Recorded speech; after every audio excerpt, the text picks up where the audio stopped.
Right. Hello, everyone. Hi. We're about to get started. Few minutes before the live will start, so please have a seat. And I hope you're ready for tonight. Who is here for the first time? Okay. Well, welcome. Welcome to the AI user group. I'm going to start the presentation. I will be your host tonight. I'm Alison Granger, and I'm part of AI user group. It's a community of professionals eager to test, try, and learn new tools. So I guess that's why you're here tonight, and we're going to have 3 amazing talks about how AI is designing the design world. So before that, I'd like to talk about our next very large-scale event, because besides this meetup, we do other kind of events, and this will be an amazing opportunity for you guys to also test, try, and learn a lot of AI feature, the latest one in the market.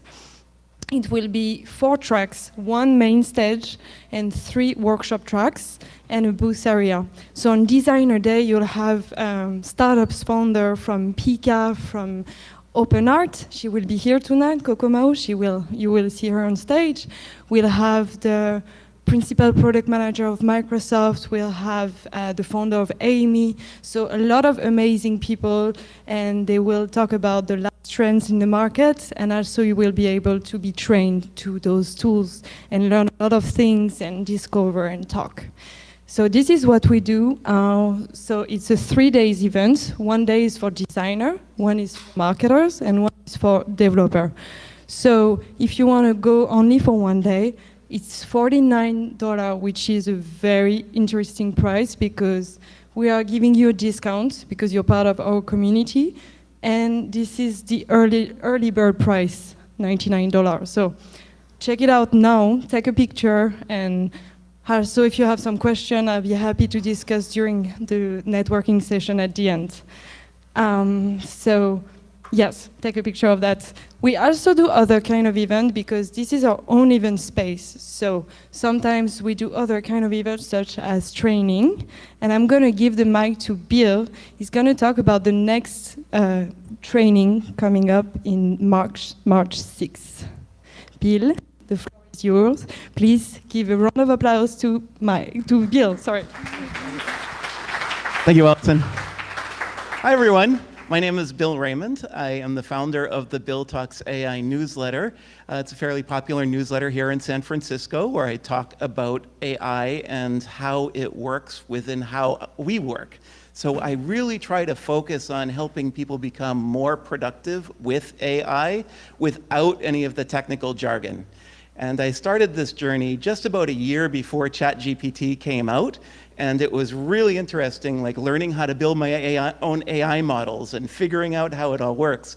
So when the technology came out, when ChatGPT got released, I said, oh, well, I actually kind of understand how this works. And so I was able to get super creative with it really fast. So I created a newsletter called Bill Talks AI, and it went really well. I was talking about all of the things that I learned, and then just a little while after that, people said, you know, could you start training on this? So I created a very short 3-hour training course that teaches you how to use AI. The problem that everyone had with this, though, is that, you know, we get into a classroom, we sit down and we learn something, and then all of a sudden we have to go back to the real world and work again, and we forget most of what we learned. So what I was asked to do was create a full-day workshop, and I've been doing those. Those are called AI Power Prompting Workshops.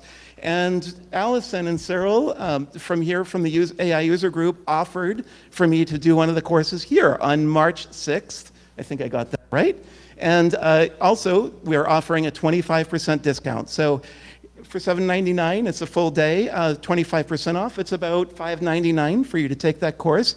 Hopefully you can expense it. And just one thought.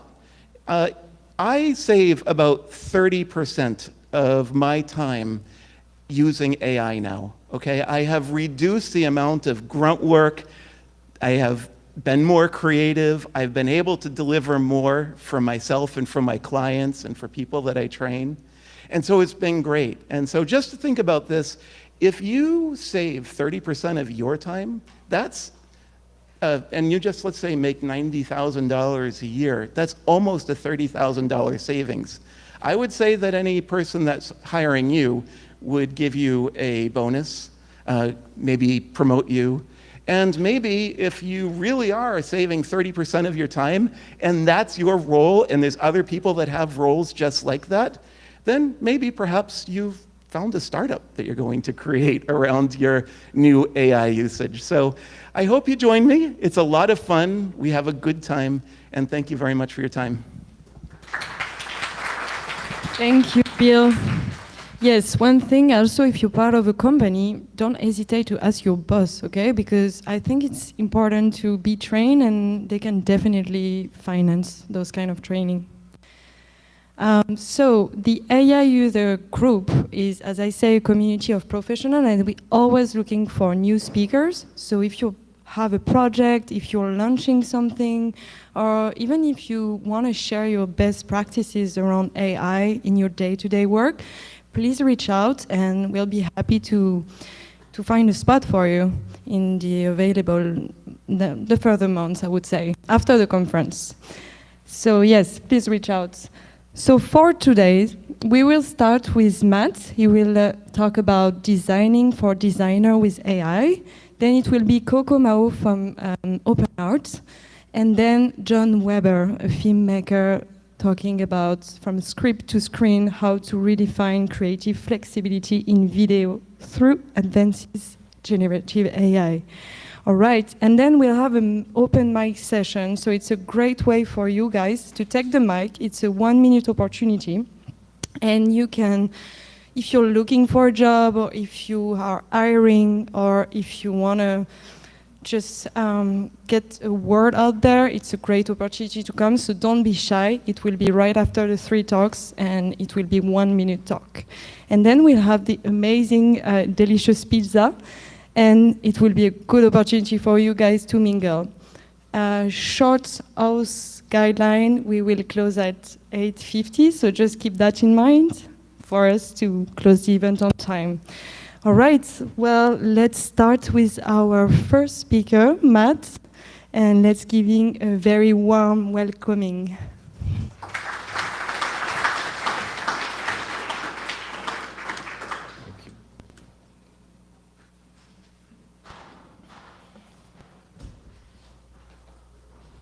Okay, let's see.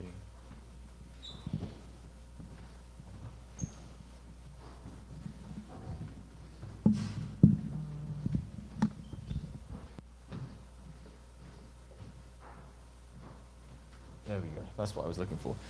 Hey everyone, really cool to be here, and a really cool crowd that's turned out as well. I'm just curious before we start, how many people here are product designers? Show of hands. Awesome. How many are product managers? Engineers? Cool, really good mix. So I'm going to talk to you about a few things today. One of them is my company, Flowstep. The other one is how we think about designing for designers, and then also what makes a product exceptional. I think we can actually start with the last one there. So for me, what makes a product exceptional, it's the experience. And what is experience? Well, it's design. I skipped ahead too far.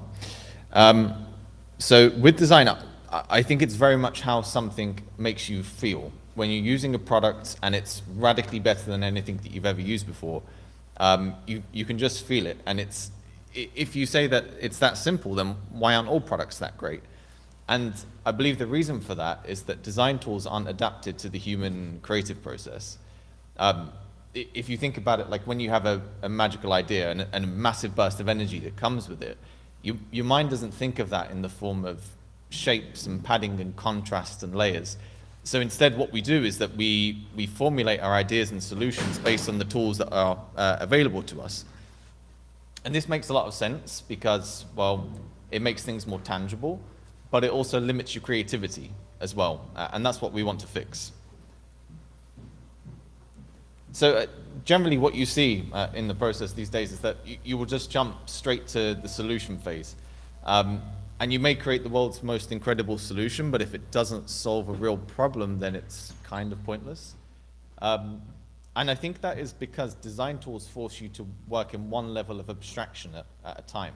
So you may be in a flow diagram, you may be in wireframes, you may be doing something high fidelity, but there's no fluid connection between these things. They're done almost in isolation. Now, coming back to what I was saying before, if you think about how you design something in your mind, it's all fluid, it's connected. You move through different levels of abstraction, and different levels and details of representation of that abstraction at the same time as well. And we started to think, well, what if AI could help us realize that creativity and adapt to us in the way that we work? And this is an example of what I was saying here. So naturally, all the designers here, I'm sure that you move between these multiple layers, and you do it without realizing it as well. So you might zoom in and out from say, a user flow to something which is even more detailed, like micro interactions. Then you might go from rough concepts to pixel-perfect designs, and so on. And the important thing is that it's not linear, right? You move back and forward between these things. And actually, by doing that, you get a greater understanding of what it is that you are trying to create. And that's the beauty of it. It's the ideation process that helps you get clarity. And something that we are doing, which I'll show you in a moment as well, which I would say is quite different to any of the other tools in the space at the moment. And that is, we're not just trying to give you the end result or the end product.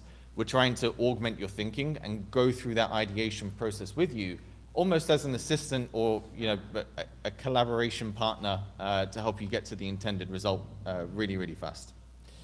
So I'll just give some more context here with some examples. So you may start with something high level, like just a problem here that we need a way for users to share photos with their friends, and then get a little bit more practical by going through like the steps in the flow that the user would take. So taking the photo all the way to showing confirmation and doing that within some kind of platform like a mobile device as well. And then you would go deeper into the interactions. Now, when you zoom into these moments, remember again what I said before, they're not connected today in how you do them in the tools that you use. And generally, for anyone who doesn't know, you're creating these things on a canvas to visually represent your ideas, not just for yourself, but also so it can be shared with stakeholders as well, for example. And then obviously you move on to the UI as well. So remember that if you change something in these examples that I've said, from the problem statement to interactions to user flows to UI, it impacts everything else, right? So you have to then go back with your visual representations and understand how what you've done in one thing changes everything else. So we are thinking, and we started to think about how can we maintain these multiple levels of abstraction simultaneously for designers. And the reason for this is it's the human creative process, and for it to work, everything has to be fluid, everything has to be connected, and that's essentially when the magic happens. And we discovered that with AI, you can do that if you maintain context as you zoom in through these different layers, and if you can make each layer inform the other. And I will give you a quick video of this. I've actually got it here already. I should close these things.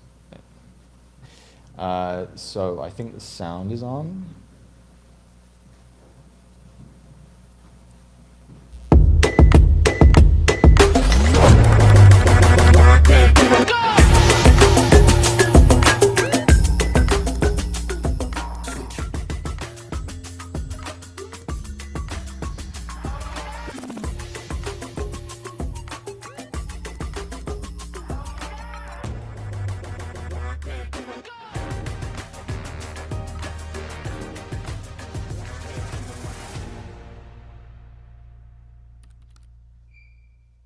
So the cool thing is that the first... Work goes smoothly when you know the right step. The cool thing is that the first 10 seconds, I would say, of that video are actually a live product at the moment. And what you see after that is what's essentially on our roadmap and what we're actively working on at the moment. So I want to just break down actually what happened there and why it should be useful for designers. So we started with specifications, as you saw, and those specifications were for a fitness app. Now, you can generate those specifications or you can create them yourself, but let's say that you take one of them. And remembering that everything is fluid and connected, you want to transform one artifact into another artifact in the way that context is carried. So in this example here, we're transforming a specification into a user flow. Now, what's important and what we really care about for designers is that we don't interrupt your flow, and we allow you to keep things fluid. And how we do that is by making sure that you don't have to prompt something every time that you want to do something. Nobody actually wants to prompt.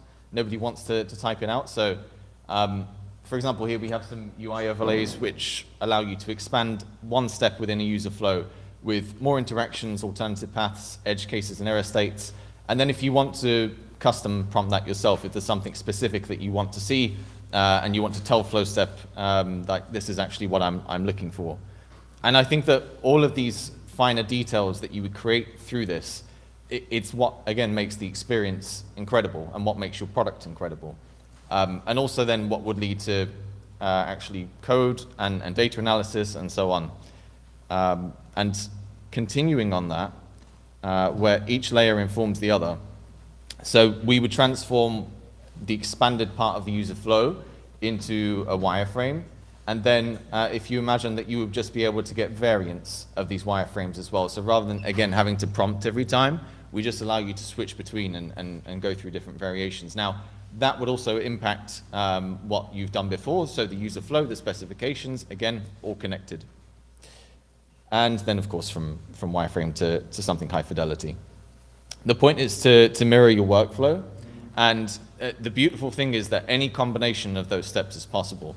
It's not like you have to go through it in a linear way. You can start from wherever you want, and we will match your granularity. So the more abstract you are with the input, then of course you're going to get something a bit more abstract in the solution. But we're developing something that we want to be used for commercial product design. So actually professional design for the biggest products that are used all over the world. And I think that if we can do that, we're essentially mirroring a designer's natural thought patterns and allowing you to design at the speed of thought, which is awesome. And I think maybe you want to know now how we actually do it, or it might be interesting. So I'm going to talk just briefly about this. So if you take a look at this diagram, you have, if you take a look at this diagram, you have the two black boxes at the end. This is essentially what the user sees. So we start with an input, and let's just say that that's a prompt to keep it simple. And then there is a design artifact that's rendered on the canvas. What happens in between there is actually super, super important, and it's not exposed to the user yet, but we are considering allowing the user to open this up and have more control over it. So if we start with the inputs, we can only generate something that matches your expectations if we have context. And that context can come from different sources. So it may be your internal company knowledge, for example, a Notion page, linear, your existing product, your existing designs. It may be from the proprietary data sets that we have developed ourselves at Flowstep, or it may be from other web sources that we have as well. If we then combine that to make something that is very user-focused, so we understand the objective for the user, we can then enrich that to create a problem statement around it. And if we have that problem statement, we can then move to ideation. So these are our agents that we have for design, where we allow essentially to take the problem and to ideate on it until we actually find relatively good solutions that we think then match some evaluation benchmark. If it doesn't match that evaluation benchmark, we're going to carry the reasoning as to why and go back through the process again. So again, it's really like having your own personal product manager / product designer / awesome human to help you in this process. Once it then meets that evaluation criteria and it passes, then of course we apply a proprietary post-processing algorithm to it, which then takes the LLM output, renders that onto the canvas, and then it's something which is fully editable and usable by you as well. Then we want to understand actually how you interact with that, of course on an anonymized basis, but to understand your actions, whether implicit or explicit. Do you manually edit it? Do you export it? Do you duplicate, and so on? And then of course like very direct feedback where we allow users to give us thumbs up, thumbs down, and rate the output as well. That then feeds back in to actually generate one model to rule them all. So yeah. And this one, yeah. But I want to make it really clear here that I'm a strong believer, and we at Flowstep are strong believers that AI will not replace designers. I think human creativity is probably the most precious thing on the planet. So for us, it's about empowering designers to augment your thinking and to become much better at what you do, and to also save time for the most important parts of design, because I believe that the most important part of design happens outside of the canvas.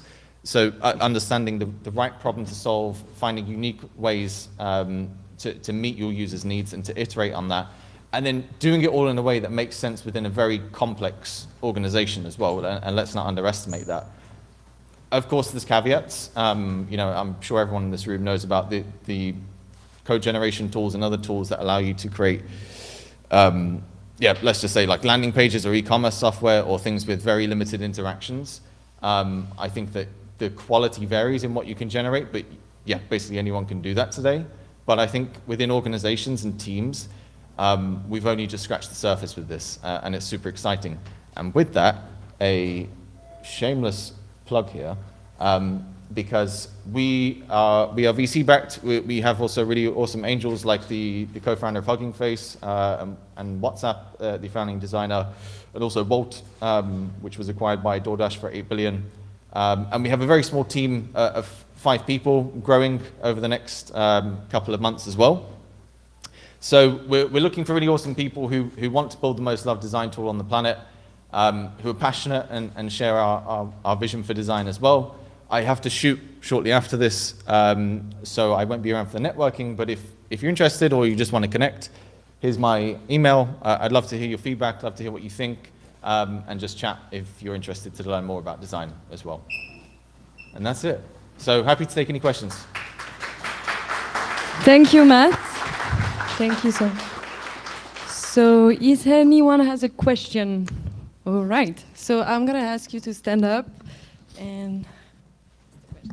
Hello. Hey. Thank you. It was great. I wanted to ask, do you have any plugins for Figma or any other design tools? Not at the moment, but it's something that we're considering.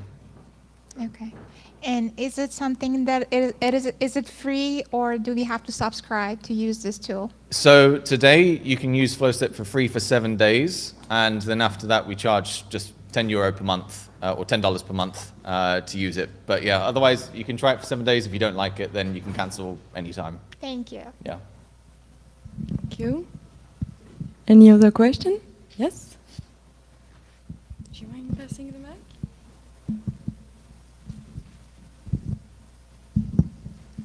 Hi, I'm curious what your plans are or thoughts are about the handoff process once a design is complete. How does that, I mean, is Flowstep going to be involved in how that's handed off to developers?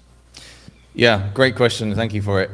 So ultimately, we want to get to the point where you can actually create a live product with Flowstep. And we're trying to think of that in the way that what if code and design weren't separate things?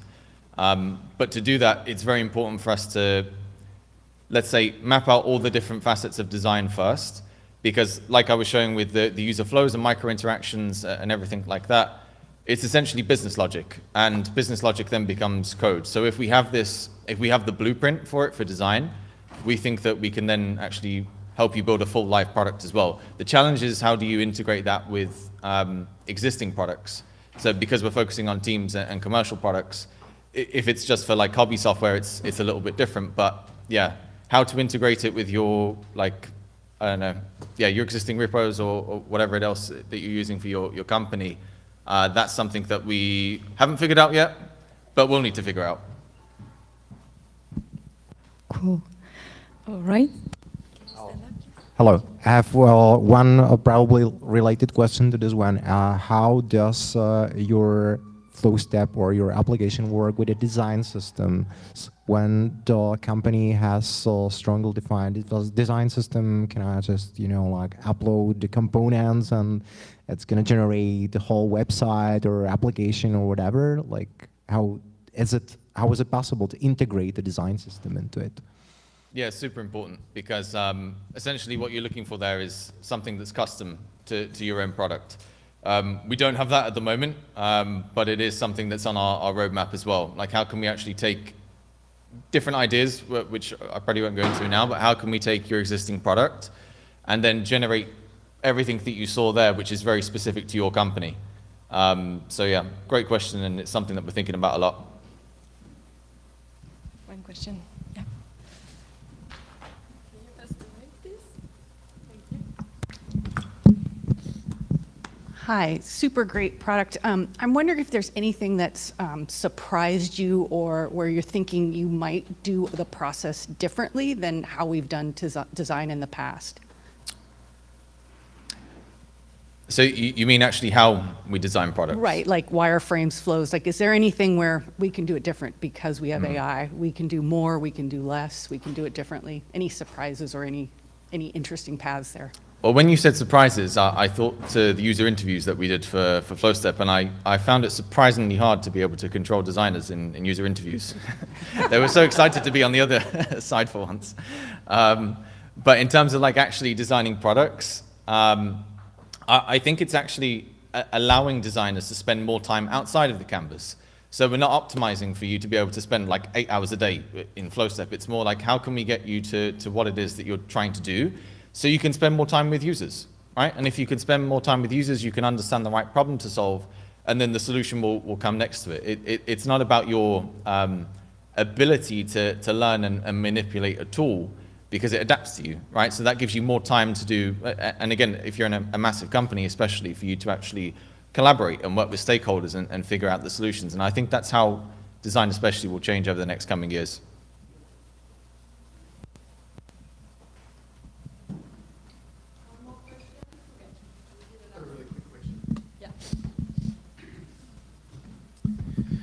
Matt, that was awesome. A little bit terrifying as well, but pretty awesome. Just a quick question. You talked about mobile, but is there also web? Can you do web wireframes? So for the flows that we generate, they can be for like web at the moment, but for wireframes and other things, we are only looking at mobile just for now. But yeah, every year in a startup is like dog years. So, by the end of the year, I'm sure we'll have that as well. Awesome, thanks. Yeah. All right, thank you so much. Let's give Matt a round of applause. Yeah. Now it will be time for Coco to join the stage.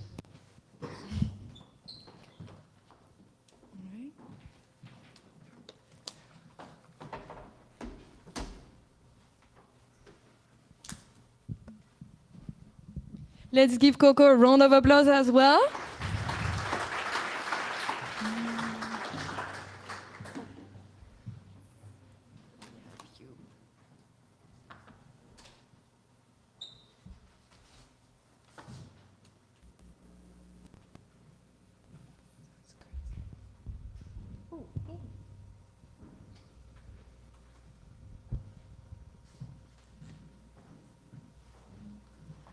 Hi everyone, my name is Coco. Really nice to come here and listen to my talk. And then so today my talk will be around the future of visual storytelling with a question, can one person create a Pixar-level film? This is a little bit misleading because it's actually not the future. Most of the things that I talk about today are already happening today, and but this does give you a glimpse of the future. A little bit about myself. So my name is Coco, and I'm the co-founder and CEO of OpenArt. We have been doing OpenArt for a little bit over 2 years. And before OpenArt, I was at Google for 7 years. And first I was Google Photos, and then I did my first startup at Google's incubator, which is, ooh, I think the mic was impressed by me. Okay. Thank you, Mike. Okay, yes. So my first start was at Google's incubator, where I built a short video platform focusing on lifestyle content. That was before TikTok was as viral as it is today. And then I was doing it for 2 years, and we had millions of users globally. And Google Search acquired us from the incubator. So that was my first startup experience. And now this is kind of a real startup experience. And so throughout the presentation, I will also talk about my experience as a founder. So today's agenda is first intro to OpenArt, and then some demo videos about these kind of whatever I hyped about the so-called Pixar movies, and then the creation flows of today, how people are making these films, and then live demo of our product. Hopefully nothing goes wrong, but very likely it will, and then tips, and finally Q&A. And if you have any questions throughout the way, you can also ask. Yeah, so intro to OpenArt. So it's, as I mentioned, it has been live for over 2 years. It's OpenArt.ai. And honestly, the product has iterated throughout our startup journey. For example, last year, if you were to ask me what OpenArt is, I would tell you it's a platform of AI image generation and editing. And honestly, very similar to a lot of other products you've heard of, like Midjourney or Ideogram or like all of those. However, this year we realized that, you know, if we keep doing like that, it's very hard to become something bigger. So we did a micro pivot. Not that you couldn't generate images with OpenArt. In fact, that's still our very solid foundation. However, we have been focusing on visual storytelling this year. That's why when you come over, you can start with image, and then there are a lot of tools you can use for storytelling. And at the end of this year, our goal is to have your simple idea to a full video story. And actually, to get you guys more hyped, I'm going to show you some of the demo videos that real users have made. However, caveat is that these videos are really good because we just sponsored the MIT AI Film Hackathon. So a lot of students have participated. And however, I do want to say most of these AI films were done within 2 or 3 days, probably with a group of 4 or 5 students. So we'll start with the first movie. It won the Best Character Award and also won the OpenArt Special Award. So it's called For Pixie. It's like 3 minutes long.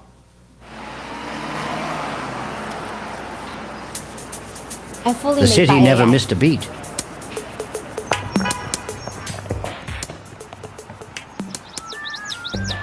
Choreographed pleases and thank yous, synchronized steps, and smiles that never wavered.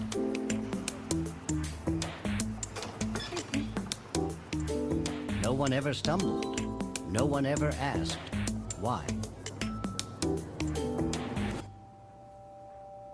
But Zuck was never good at dancing.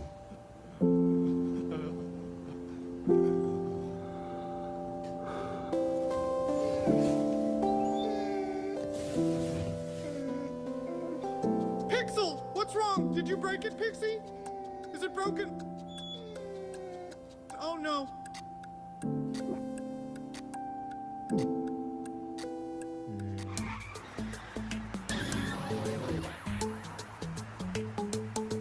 Their turn's too sharp.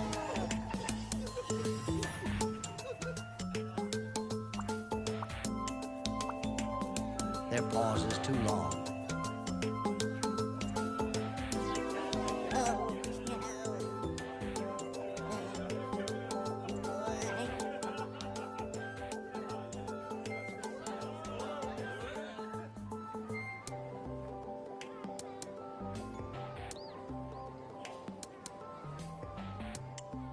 Oh, so sorry. My bad. No trouble at all. Where are you headed? Pet store. You see, my dog, well, my puppy chewed up his favorite toy, and yeah, I just need a new one before he, eats the couch or something. You know how dogs are. Okay, the pet store is on this floor, at the far back to your right. Go, thank you. Bro? Thanks. Right. Oh, No, you go first. No, after you. Yeah, sorry. But when you're always a step behind, you start to wonder. Maybe the music was never meant for you.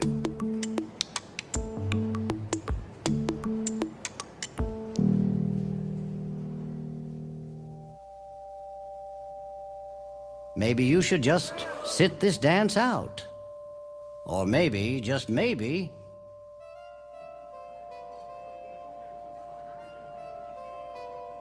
you could make up your own steps instead.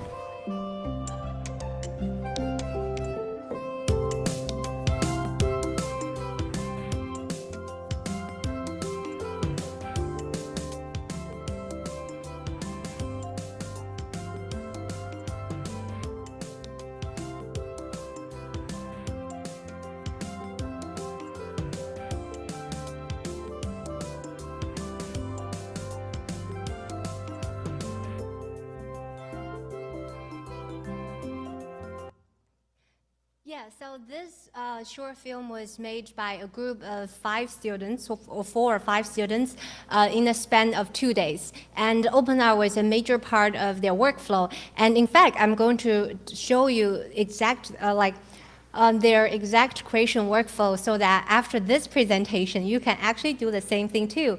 And by the end of this year, again, we hope that you can just start with one idea to this full video. But right now, there's still a creation process to do this. And also, I want to show another video of a slightly different flavor. It's more abstract. And so watch these 2 videos, and we're going to have a vote after these 2 to see which one is preferred by people. This one was made by, I think, a filmmaker in Netherlands. He joined remotely. So let's see, this one is around also 3 minutes. Again, fully by AI. You know, when they said life's a journey, I didn't expect it to come with so many unpredictable plot twists. I mean, who knew the subway was the least unstable thing in the city? But hey, nothing says urban adventure like a good old-fashioned citywide disaster, right? Wildfires? Check. Glitchy trains? Check. Entire neighborhoods melting into a real-life digital mess? You guessed it. Check. You know, the funny thing about all of this, about being stuck in a simulation, and by funny, I mean terrifying and confusing, is that, well, I never really felt in control. Ever. Yeah, I spent my whole life thinking dancing was my escape, but turns out the real trick isn't learning how to move.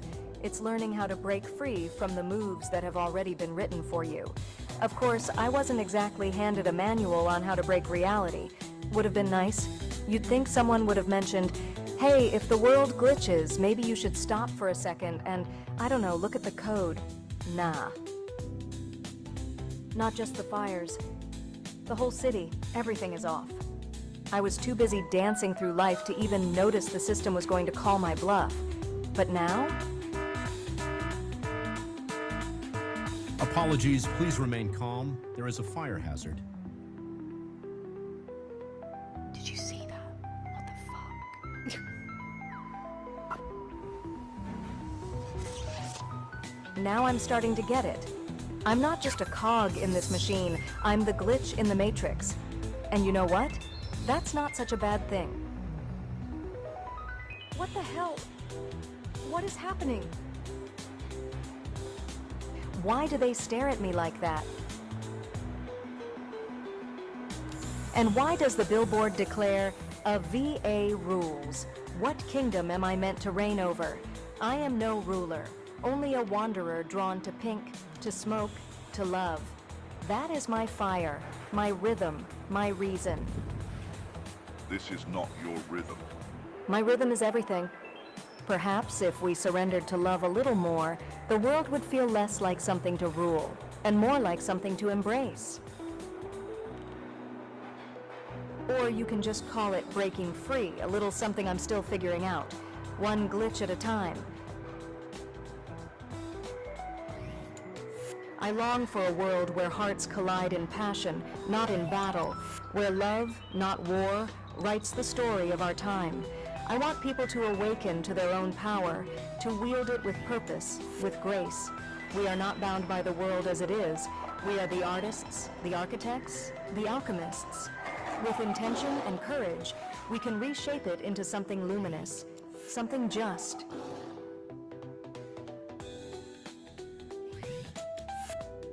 Now, let's see if this city's got enough bandwidth to keep up with me. And if it doesn't, well, that's gonna be awkward.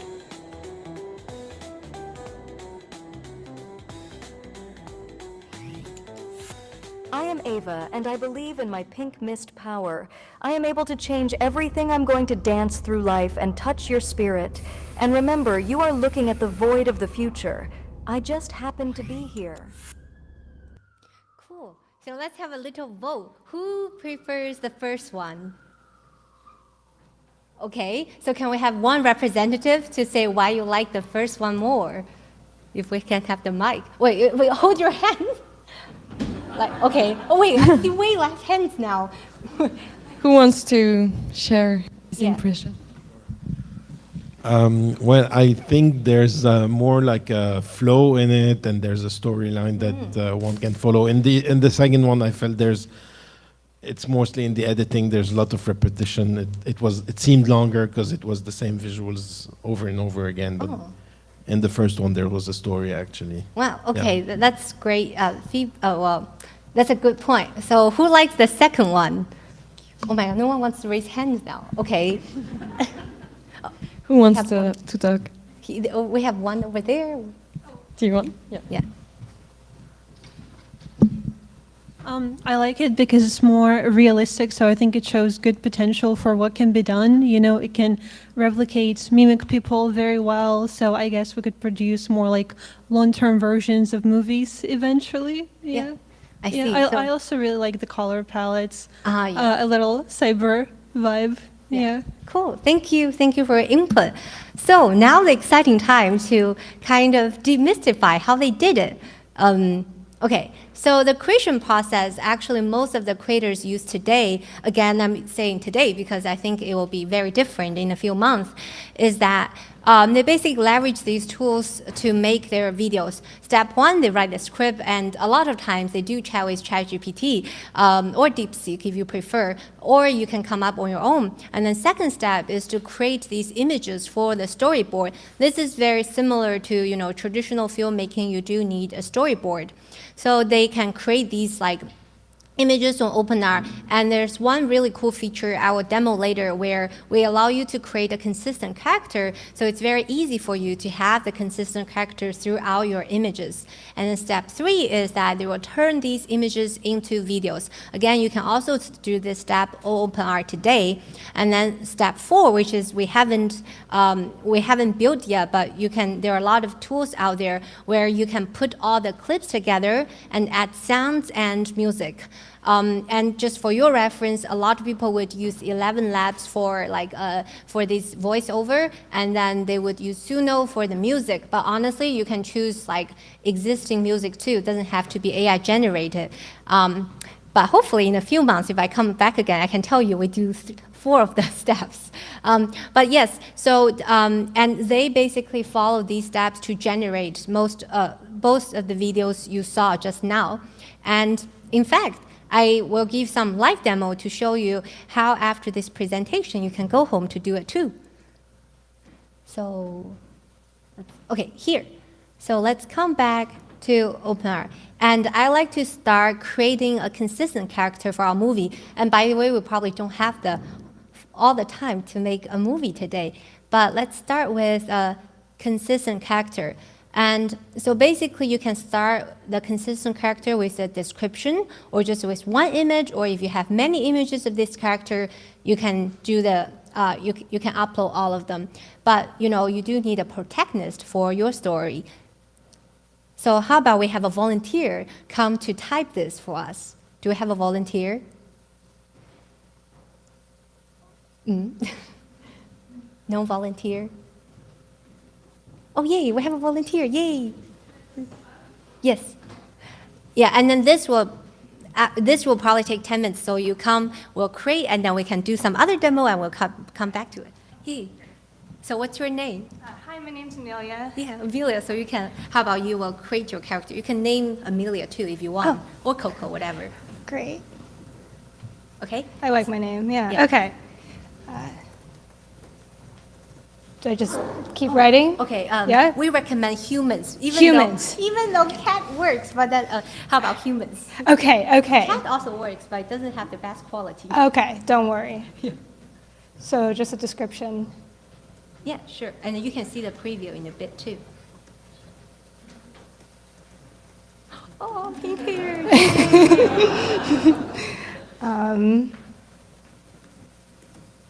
Oh, yay, great. Okay, what style do you want? Oh wow, there's so many. Oh, this one. Ooh, I like that one. Yeah, sure. Okay, so now we're going to generate some previews for you, and then you can see which one you like, or you can regenerate. Yeah. Okay. Oh. Do you like any? I or do. You can, yeah, pick one. I like the wings. They're bigger on this one. Great. Okay, you need to finish. Oh the last yes. step. Okay. So then generate character. Yeah. It's a lot of credits. Oh yeah, but that is true. There's a reason. Oh, okay. So this will be finished probably in 10 minutes. So we'll use your character in a bit. Thank you. Yeah. For now, we're going to use some existing characters to showcase. After you create the character, what could you do with it? Let's say we use this Lily, and well, actually, I will go back to demo again. When you create a character, there are really different ways you can like interact with the character. I couldn't, oh, here. You can just simply type prompt, or you can even post your character in 3D or place your character in the image. So let's start with simple prompt. Let's say Lily is selling lemonade at a red stand. Okay. And I guess it's a little bit hard for you to see how Lily looks like, but yeah, she looks like this. And let's, well, generate a few more just in case it doesn't turn out to be good. Oh, yay. Okay, great. So yes, so this is Lily selling lemonade at a red stand. And this is another one. As you can see, don't you feel this image is better than the other? Because we auto-enhance your prompt for you. Most of people couldn't write this kind of article, so we would auto-enhance the prompt for you. And so these becomes, as you can imagine, as you are creating these images, they become the like key frames in your video. And then let's say we really like this one.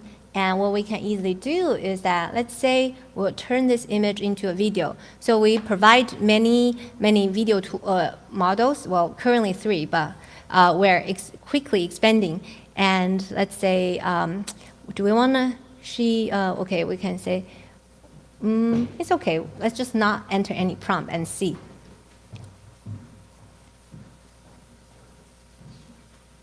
And meanwhile, we can go back to test out other ways to like create the keyframes. Here is another way you can actually, let's see, Lily is shorter, so we'll do this, and let's make Lily do something harder rather than selling lemonade. Let's make Lily dance. Okay, here. Okay, cool. Let's pose Lily and make it bigger. And let's say Lily is dancing ballet. Okay. Meanwhile, let's see how, okay, video, sorry, takes longer. So we can do more things while we're waiting for the video clip.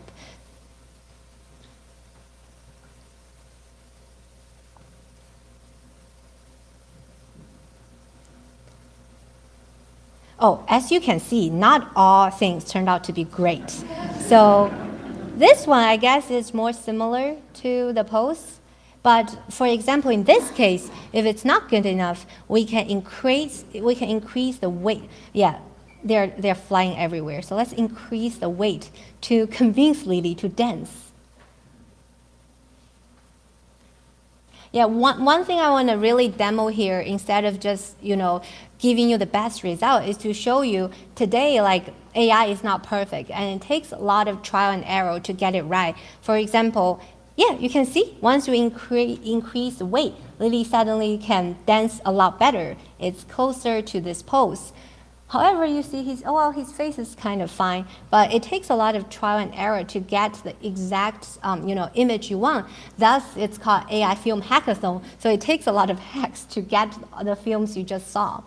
And okay, sorry, the video is still going on, which is not a great sign, but we will also try another model and come back. And then besides creating these characters, I just want to show you we also provide a lot of models here that is not specific to a specific character. So you can also just like type whatever you want, and you can give it a lot of different reference here. And let's see. What else do we want to quickly demo? Another thing I would say OpenArt does really well is that if you're not really happy with this image, oh my God, look at this hand or foot, is that we do have pretty good like AI image editor. So let's see if we can try to fix it. We'll try. No guarantee. I think we can try to fix it with ink painting. So. Perfect foot. Let's see if, we probably need, okay. Oh, yay. Wow. She seems to be very busy. Yeah, so for example, this become one of the, one part of the video clip they will use in the film. And as you can see, this is silence. So audio is actually very, very important. And today, OpenArt doesn't support all the audio generation, lip sync, but all of them are coming very soon. And okay, let's see. Ooh, Lily got a good foot. Yay! So yeah, as you can see, like it's a lot of like trial and error and editing to make it right. And let's see if our Amelia is ready. Characters. Our Amelia is 62% ready. Okay. Meanwhile, I would like to, we'll make sure we visit Amelia. Meanwhile, I want to give some tips. Going back to this, and then OpenArt doesn't support post editing today, so people are have to use, for example, CapCut or like Canva or like Final Cut, a lot of editing tools, but again, it's coming very soon. So if you are interested in making those films, here are some tips for you. The first one I just demoed. Trial and errors is very, very important because I've seen too many people get frustrated because they couldn't get the image they want at first try. But as you can see, even if I'm very familiar with OpenArt, I still need to do all of these trial and error. I'm sure as technology improves, it will get better and better. And second is that I think visuals assist the story. And that's why I really like the point this gentleman just made about why he likes the first video more. I personally also like the first video more. The reason is that I feel first video has a really good story. So I feel like when the visuals, for example, when today AI couldn't make the perfect visuals, so it makes the good story even more important. Because if you have a really good story, it can really compensate the lack of amazing visuals. Yeah. And a good character will be very important for a good story. But again, I also like the second video. 3 is that audios are as important as visuals because if you can try later just to watch the whole thing without any sound, you will see that even with subtitles, the video will be very dull and it's just not very interesting. So audios are just as important as visuals for a good video. And 4, just be open-minded. For example, be open-minded to try tools like OpenArt, be open-minded to upcoming new tools because I would say today it just has been like no lack of new products, and I think something you couldn't do today may be achievable next week.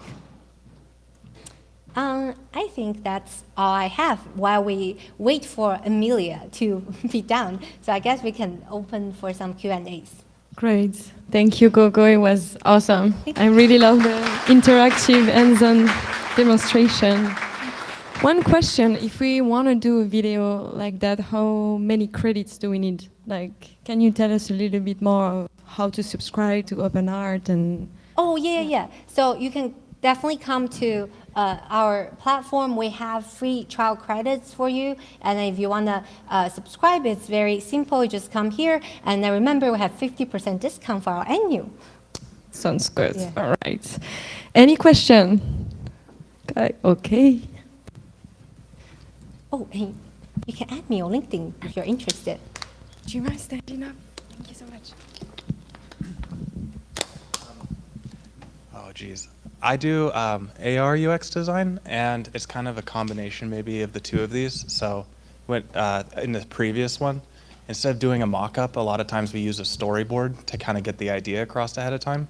But a lot of times the movements are really specific. Is there a way to, in your order there, maybe inject a storyboard that you drew really lo-fi and increase that so you can make sure to, like, beginning to end, very specific movements that we can layer stuff on top of? You mean an image or a video? For the video, it seems like normally we'd draw out each frame, and like each movement was really, really specific, rather than maybe a little bit more general. Oh, I see what you mean. Yeah. Currently, no, but I see the control you want. Only one advice I would give is probably that for the videos, these models react pretty well to prompts. So if you can be more specific in your prompt, we also offer, for example, negative prompt option, where if you don't want the person to do something, you don't want the person to turn around. So yeah, right now I would say the best control is through prompt, but yeah, more controls will be coming. Oh, very cool. Thank you.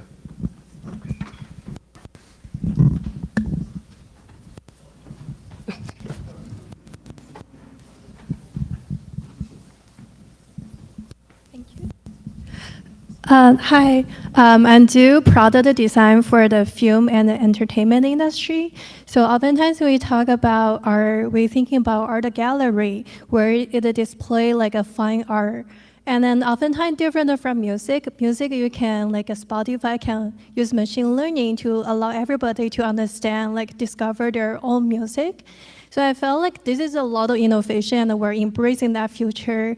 But like in the future, how would you see like the AI or generally like the AI generated art may change the art discovery or like video discovery, and how that may be like, you can see there is more opportunity for personalization, discovery. So generally, how would you see a future down the road, like in a year or two?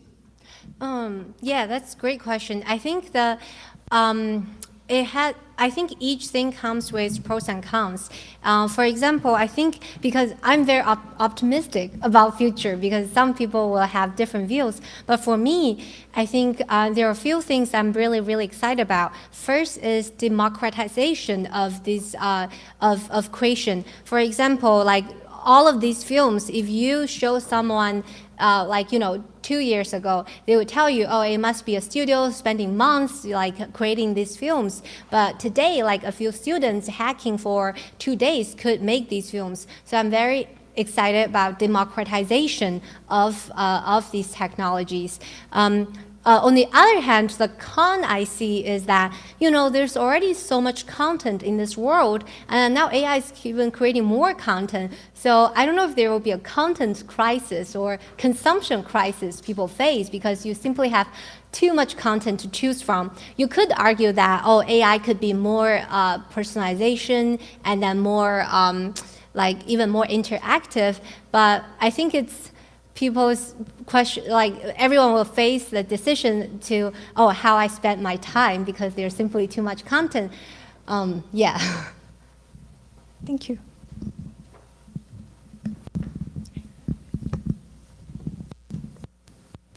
Oh, I guess we don't have much time left, and I hope our Amelia is ready, so we can have Amelia back to prompt something, and then we can end the session. How about that?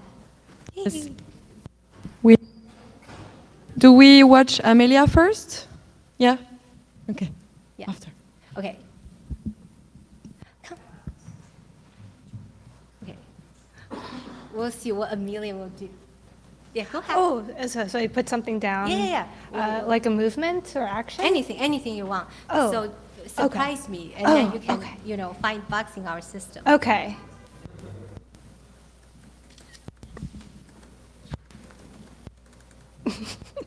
Okay.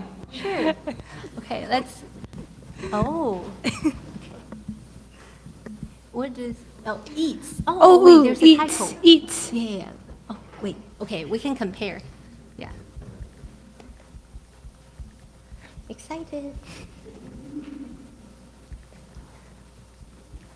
Oh, well, I feel it didn't. Oh. Ooh. Ooh, I think this is not too bad. I like that one. Yeah. Okay, let's see the correct version. Ooh. Yeah. Oh, there's so many options. Yes. I like it. Yay, great. So Yay. yeah, definitely check out OpenArt, and then I have to go after this session, but then if feel free to add me on LinkedIn, or my email. Also, I didn't put it here. Is coco@openart.ai. If you have any interesting idea or things. Thank you so much, Coco. One more question. One more question. Hi, just a quick question for you. Sorry, back here. Oh, cool. I was wondering how exactly you trained your models. Like, where did you get the images, the sounds, data? Oh, it's supposed to be a hard question, but it's actually an easy question because we use all the open source models. So for us, for example, when you come here, you can see like for example, like OpenArt as so this is one that we fine-tuned, but then below behind the scenes, it's actually based on SDXL and then Flux, and all of these are open source. And I do think these use some of the copyright content, probably online, crowd everywhere. So yeah, I think there are still a lot of like gray areas in all of the images area. So we'll see how it plays out. Thank you, go. And we'll see Coco at the conference. So now it's the turn of John Weber to be on stage. Give John a round of applause. Thank you.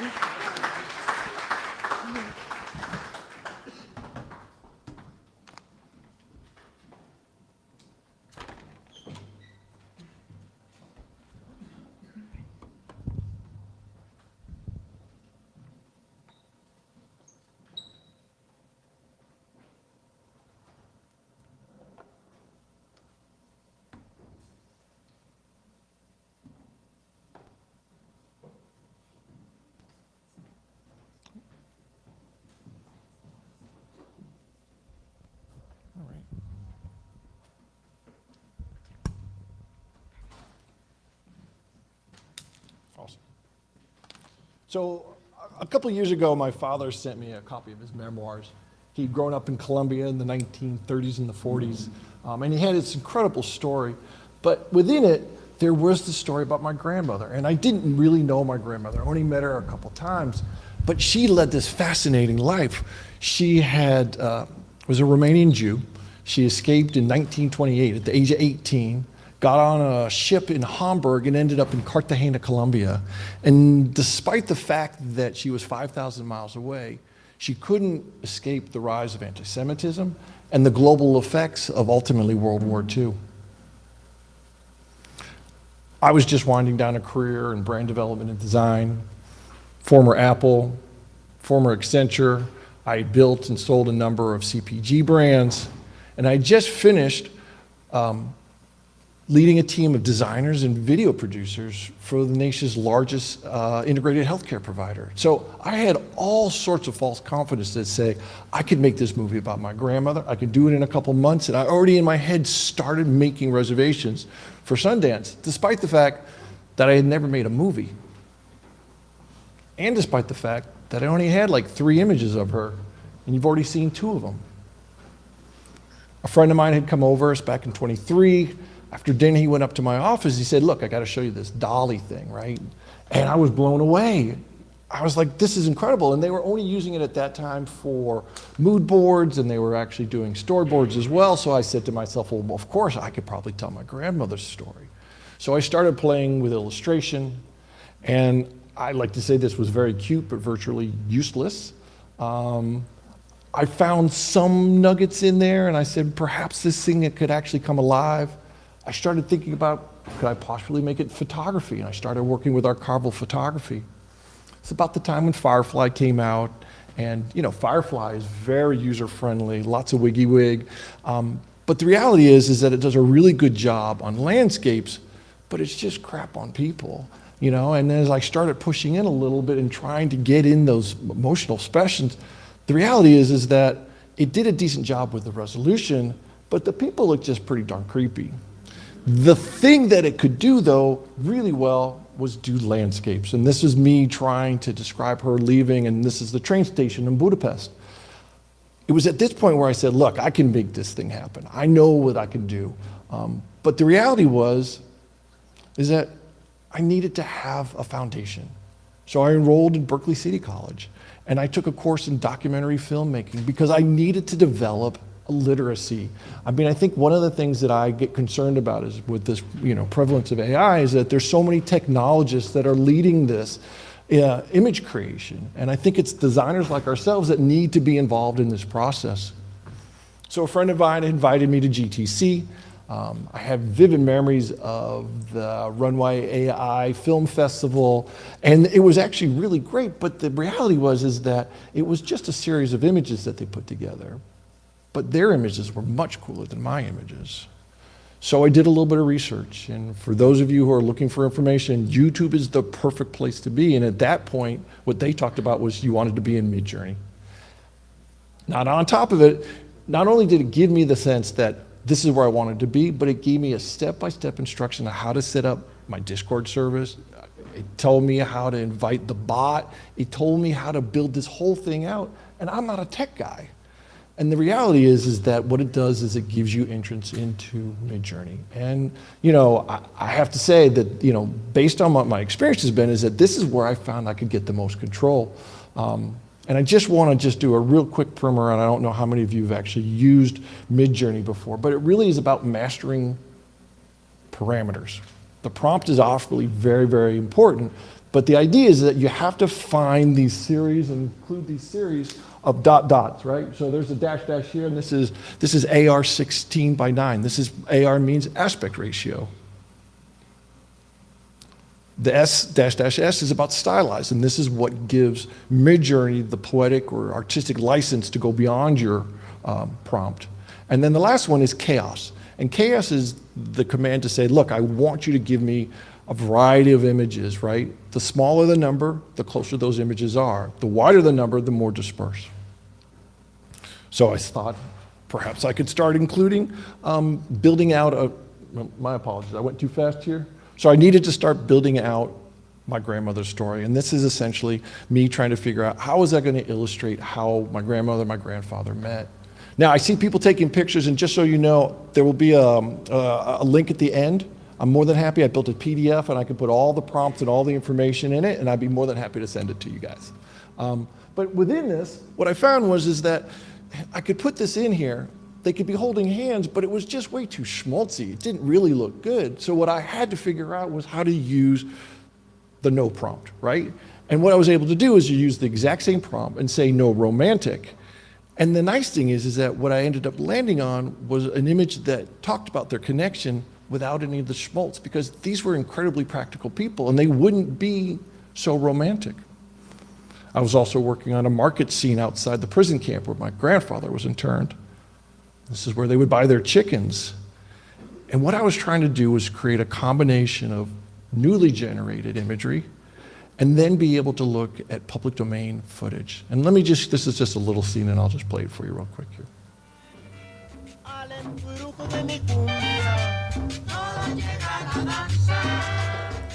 Place where I really enjoyed the markets was in Fuchsia, where we were in the outdoor market. And there you had all these people coming in from the countryside selling fruits and vegetables. When we're stalled, that would basically open up. All the fruits and vegetables came from that, as well as the chickens. She bought live chickens if it was she did.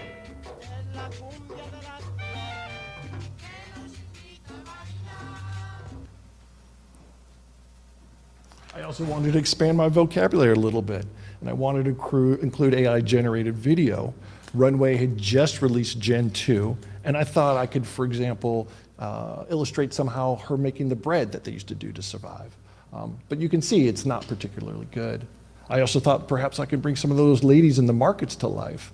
And again, you can see small movements are okay, but you know, this lady over here, her hand is turning into something that either looks like potatoes or mushrooms or something like that. So I knew I couldn't push it too hard. But I think, you know, I think one of the things that we talk about is iteration. I had a piece of footage that I really wanted to build some content around, and this was this kind of goofy critter cam footage from my backyard. I knew that I could make a deer in Midjourney. Maybe I could make something more realistic in Runway. And the nice thing is that if you limit the motion a little bit, it starts looking kind of real. You know, if you push it too much, you can see that it goes off course and the next thing you get is something altogether different. But I could do things like, I could make a newt walk. I could make a collect of sea lions in the San Francisco Bay.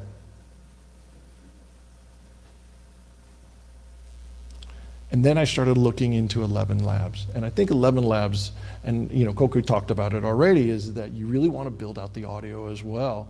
And there are a couple different ways that you can use 11 Labs. One of them is the text-to-speech, where you literally are just typing right into the prompt window.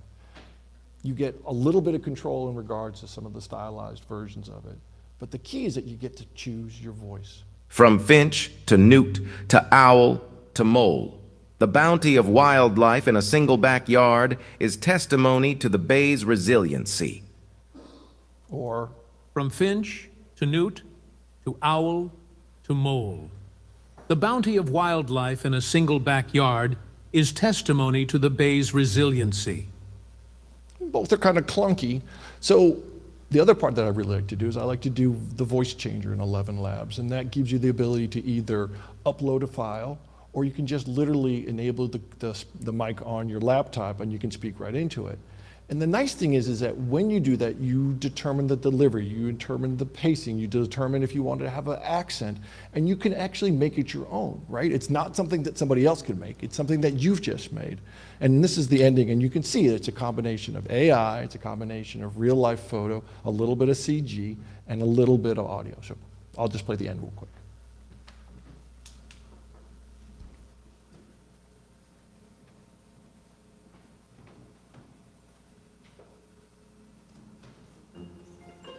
As the sun peeks over the hills, the day shift takes over and dutifully begins their foraging and pollination commitments. From finch to newt to owl to mole. The bounty of the wildlife in a single backyard is testimony to the San Francisco Bay's resiliency. And as the seasons change and years become decades, it will remain yet another example of our earthly wonders.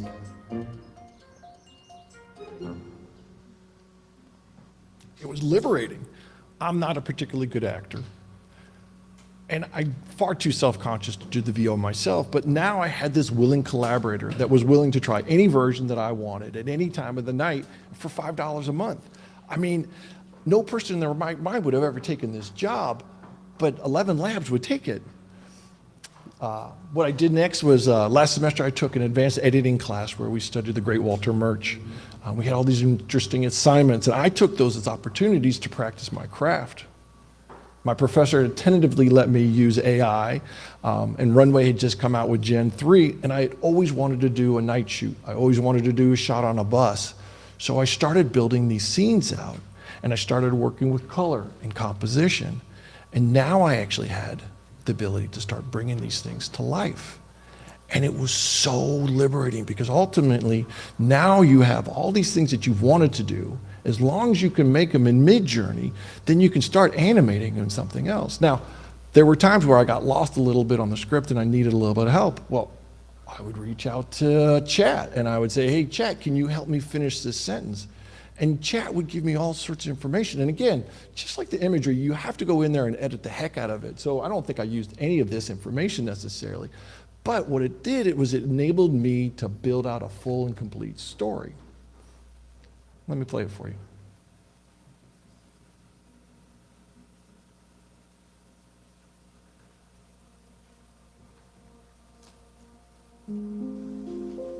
Empty avenues stretch like veins through this city's heart, pumping life into silence, into shadows. The night, a thin veil cracked open by the rhythm of footsteps. Early risers chasing the dollar before the sun even remembers it's time to shine. Bodies sway to the rhythm of routine. The city belongs to them now, before the sun splits the sky, before the noise comes rushing in, before the world remembers itself. They are kings. Silent victories, quiet crowns. The city doesn't know their names, but daylight only comes because they've paved the way.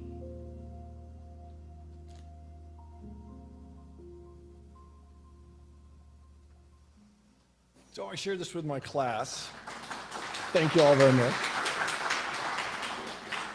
But my class didn't like it. I got a lukewarm reception.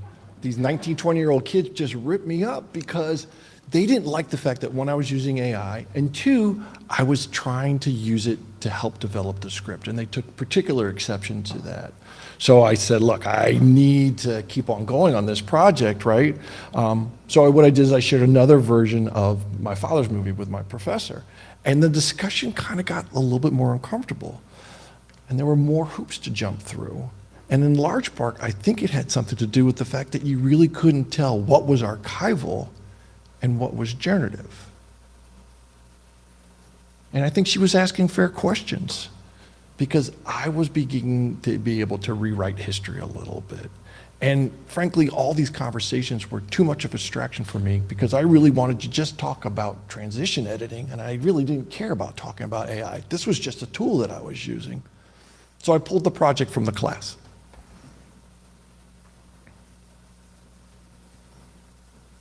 But I couldn't give up on my grandmother, right? This was my father's film, and it's something that I really needed to develop some certain skills around. I needed to practice things like repeatable characters. I needed to be able to stay away from historic, archival, and realistic photography. So I thought, maybe I could do animation. I was really into the fact that, one, I could build these characters, I could work on my style prompts, and then I can test out some new software. And then Runway had just released Act 1. I love cowboy books, I love samurai movies. I thought maybe I'll make a cowboy samurai movie. I think I was clear when I said it's time for you to move on. But if there's one thing I've learned in filmmaking, it's about brevity and clarity. And if I've got a 5-minute film, there's way too much explaining that I had to do. So to simplify, I set it in feudal Japan. And I started building out backgrounds and doing research on finding some Bushido quotes because I really feel strongly about the samurai code. And I went on Brainy Quotes, and Brainy Quotes was absolutely worthless. They had nothing. And then I said, okay, well, let's look for something with samurai. And it gave Lucy Liu as the #1 answer. I'm like, I'm in the wrong place. So I went back to Chat. And I asked Chat what Chat thought. And it was actually really amazing because it gave me all sorts of different scenarios specifically around the thematic that I wanted to talk about. I pushed it a little bit further and I said, well, can you give me some more information on this one? Can you help me finish this sentence out? And it gave me the perfect thing. In fact, it was a little bit too perfect. So I said to it, I said, well, could you give me the attribution?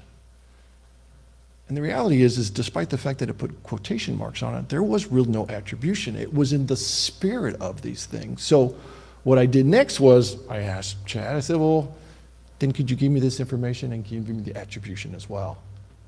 And it did. And I think the thing that I learned at that point was Chat was just trying to make me happy. And I think it always does. And for those of you who used it, it's super positive. It doesn't want to give you negative information. But I think you also have to ask it the right information because it's just going to make stuff up to make you happy. So I would highly recommend to verify. That being said, I was able to go in and start building in Midjourney what my backgrounds looked like. And I needed to build some sort of a prompt architecture. And the phrase, that sketchy style, worked really well in a number of different situations. It was super flexible, and it was the perfect vehicle that I could tell a color story that would enable me to keep track of time. And now I knew, it was like, look, I can make images, right? And I could actually make them move.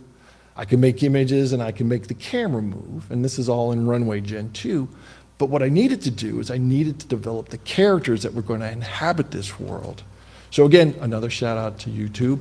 They led me to Niji 6, and I don't know if anybody's worked in Niji, but more than just a parameter, it essentially combines it with a personalization process, which enables you to not only build something in an animated style, but also built on essentially what you want it to look like. So here's a test, and this is just a 17-year-old peasant boy, right? And this is without any of the Ninja command, right? But this is what it looks like with the Ninja parameter. And this is what it looks like with my personalization in it. And you can see, I like harder lines, I like a different color palette. And what I was able to do was start building out my characters. But I got frustrated because they looked like they had contemporary clothes and I didn't actually know what clothes to say to wear. So of course, I asked my friend at ChatGPT, and I started asking about hairstyles. Like, what would be the appropriate hairstyle to wear? And it gave me 3 different options. I started asking about apparel. What would a young man wear? And it gave me all sorts of different options. And the beauty of it is that I was able to take that information, bring it back into Midjourney, play with the aspect ratio a little bit so I could get the feet, and I was able to build out our protagonist, which is Sato. Now, the nice thing about it is that I can then use the CREF parameter, right? And this is incredibly valuable for anybody who wants to do consistency because now I've uploaded Sato up here, and every scene that I put in that CREF, it will insert Sato doing the things that I want him to do. In different situations, I started working on, do I sit him on a white background? Do I pull him back out? And then I started to try to animate him. And you can see here that it looks great. We've got this water moving, but the character doesn't move and the prompt doesn't move. So I said, well, perhaps what we need to do is we need to separate them. And that doesn't work at all because there's just not enough information. And again, we started getting into like the creepy, and I started getting frustrated, and I had already invested in the unlimited plan for Runway for a month. And it looked like this, and I'm like, I can't make a movie like this. So I went back to YouTube. And what YouTube was saying at the time is Minimax. And Minimax has been really great for me, despite the fact that you could tell that it's already been trained and it just does what it wants to do sometimes. But eventually, you get something that looks like that. And you're like, wait a minute, that could work. And then you put them on top of one of these backgrounds, and all of a sudden, you're an animator. I had built some fish. I started building those out because there's this whole idea of him being able to fish for these animals. But the reality is that this is about as good as it got. A lot of the stuff kind of looked like this. And I'm not really good at mat work. I'm not a particularly good animator. And it was quickly becoming apparent that the juice just wasn't worth the squeeze. Here I was building all this stuff out. I had 3 pieces of artwork for every single scene to get something that I really didn't have any control over. This wasn't revolutionary. It was kind of done, frankly, and the story wasn't there. So what I did is I went back and I did a hard edit.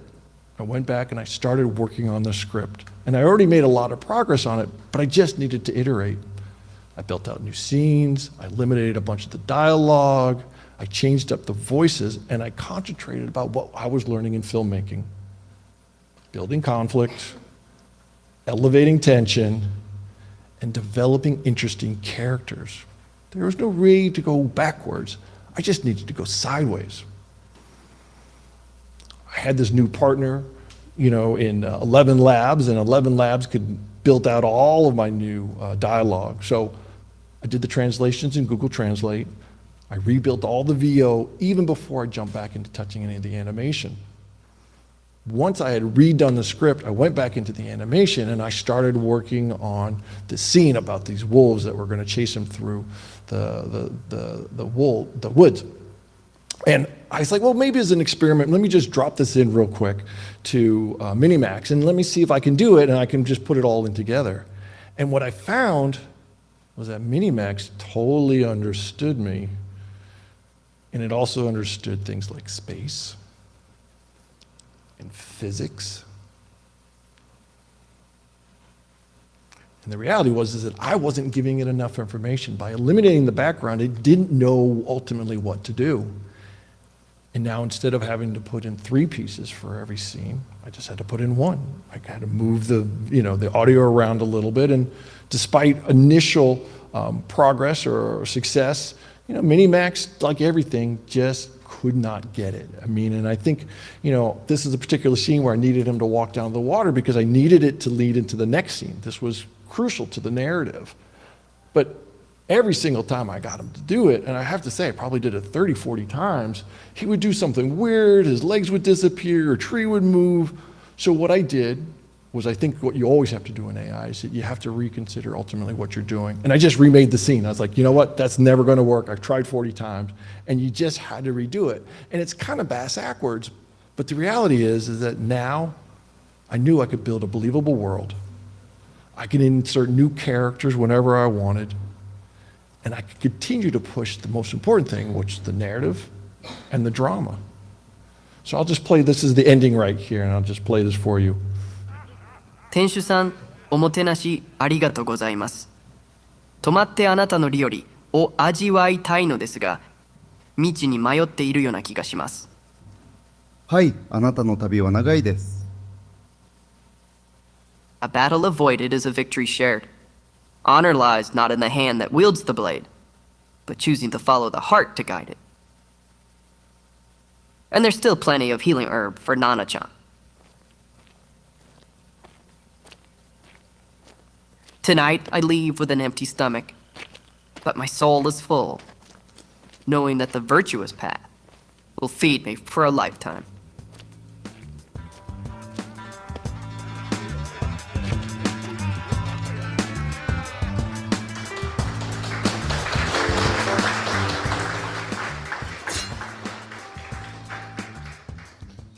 So I think we all know generative AI is not quite there, and I'm not sure if it will ever be. But I just got a look at Pixverse, which I think it looks really promising. Minimax just released a new live version, and I think both of them look very, very similar. And I'm only a student, so I don't really want to speak for the industry, but I think that there's going to be a certain level of compression in employment. People are going to end up losing their jobs because of this. But I also think there's going to be more opportunities for smaller film crews with limited budgets to make films that they wouldn't have otherwise. I was just in Chicago interviewing my father a couple of months ago, and we spent hours talking about his experiences growing up. And I've gone through all the interviews, and I've worked on the script, and I'll be spending this spring building out the visuals. In the meantime, come on.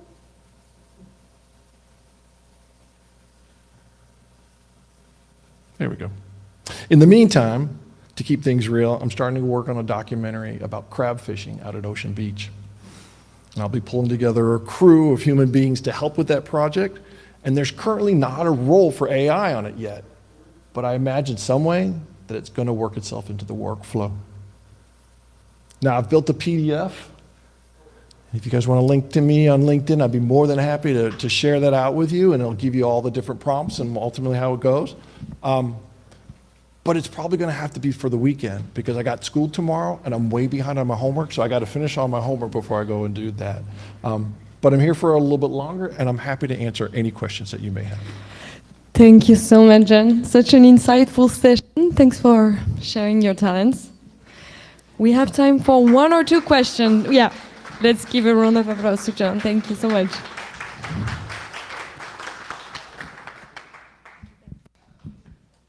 Hi, so I appreciate everything you just shared.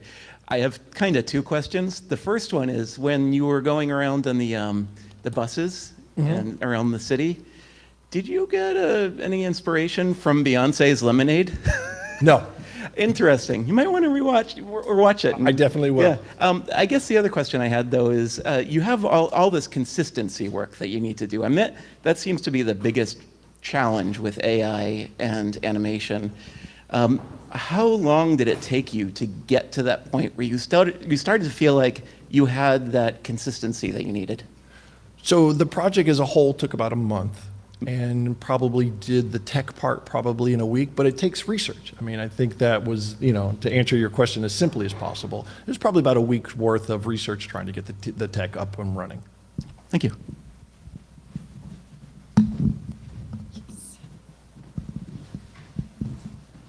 Can you share a little bit more about your conundrum about real history and then kind of the AI manufactured? And was that as a filmmaker, was that as a historical filmmaker, was that an existential thinking or anything? Significantly, and the crazy thing is that my professor has a master's in journalism, so here I am rewriting history in front of her, and the nice thing is that she was patient enough to let me work my way through it. But I think I'm trying to do a couple different things. One, I'm not trying to relate any historical dates, facts, or events, right? I'm not trying to rewrite history. What I'm trying to do is I'm trying to illustrate my grandmother's life. And I know that's kind of a philosophical question, but I'm not trying to rewrite history. And even there's a point that I took it out as well, is that, were I to go back and reference somebody like Bernice Abbott or something like that, my images would be much better. But I also want to be able to do this in such a way that I feel comfortable going to bed at night and not necessarily taking other people's property. I know that the nature of AI is going to have a certain amount of that, but I'm trying to be as careful as possible. Cool. All right. One more question. Do you think agencies like advertisement agencies will start using your creative process? I don't think it's there yet. And the way I would say it is that if you work in an agency, you've got a budget. And if you got a $250,000 budget to go do a shoot, you're not going to give that up to go build something like this. Things like this are made out of necessity. You use the technology, and I use the technology only because this is what I need to build what I need to do. But I don't know that the agencies are there yet. I think they may do that as not necessarily a gimmick, but as a point of concept. But I just don't think it's there yet, and I don't think they're going to give up their budgets to do it. Sounds good. Well, thank you so much again. Thank you. All right. It will be now time for the open mic session. Is anyone willing to come here and take the mic for 1 second? So yeah, if you want some beta testers, if you have a project, if you are hiring, if you are getting married and want to give an announcement, I don't know, anything. No question? All right, well, it will be for next time. Please come back. Well, okay, perfect. Oh.